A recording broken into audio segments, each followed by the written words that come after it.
ഇത് ഇതാണല്ലേ? Wow. Welcome to bat. Oh, look, Batmobile. And the Bat computer. And the dinosaur. പിന്നെ അത് ആരാണ് ഈ പയ്യൻ? Obvious boy. ജോൺ, ഇത് ബാറ്റ്മാൻ്റെ സൺ ഡാമിയൻ.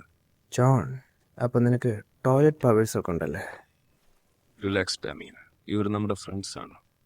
Your friends? എങ്കിൽ പിന്നെ ഞാൻ നിങ്ങളുടെ ആ യൂട്ടിലിറ്റി ബെൽറ്റിൽ നിന്ന് ഒരു ഐറ്റം എടുക്കട്ടെ. നൈറ്റ് ക്രിപ്റ്റോനൈറ്റ്. അവർക്ക് നമ്മുടെ ഹെൽപ്പ് വേണം. ജോണിനെ ആ മെറ്റ് അനലൈസറിൽ ഒന്ന് ടെസ്റ്റ് ചെയ്യണം. നിങ്ങൾ ഉദ്ദേശിക്കുന്നത്? ബാറ്റ് മെറ്റ് അനലൈസർ ആണോ? സോറി, ഞാൻ കരുതിയത് കോട്ടെ സാറല്ല.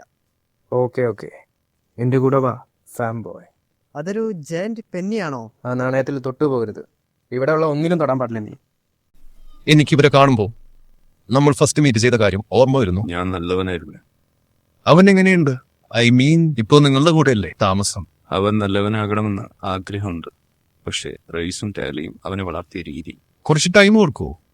കുട്ടികളെ വളർത്തുന്നത് അത്ര എളുപ്പമല്ലല്ലോ, പ്രത്യേകിച്ച് അവർ ഇത്രയധികം കഷ്ടപ്പാടുകളൊക്കെ അനുഭവിച്ചവരാകുമ്പോൾ. Thanks, I hope so. He's done. Well, വ്യക്തമായൊരു സൂചനയും കിട്ടുന്നില്ല. ഇനി എന്തൊക്കെ ശക്തികളാണ് അവനുള്ളതെന്ന് മനസ്സിലാക്കാൻ പോലും പറ്റുന്നില്ല. അവന്റെ ഫസ്റ്റ് പവേഴ്സ് എക്സ്ട്രീം സ്ട്രെസ്സിൽ നിന്നാണ് ഉണ്ടായത്. സമാന രീതിയിൽ എന്തെങ്കിലും ട്രോമാറ്റിക് മൊമെന്റ് വന്നാൽ പുതിയ എന്തെങ്കിലും പവേഴ്സ് അവന് വന്നേക്കാം. എന്നാ ബാറ്റ് മുറിവുകളൊന്നും ഉണങ്ങാൻ വേണ്ടിയാ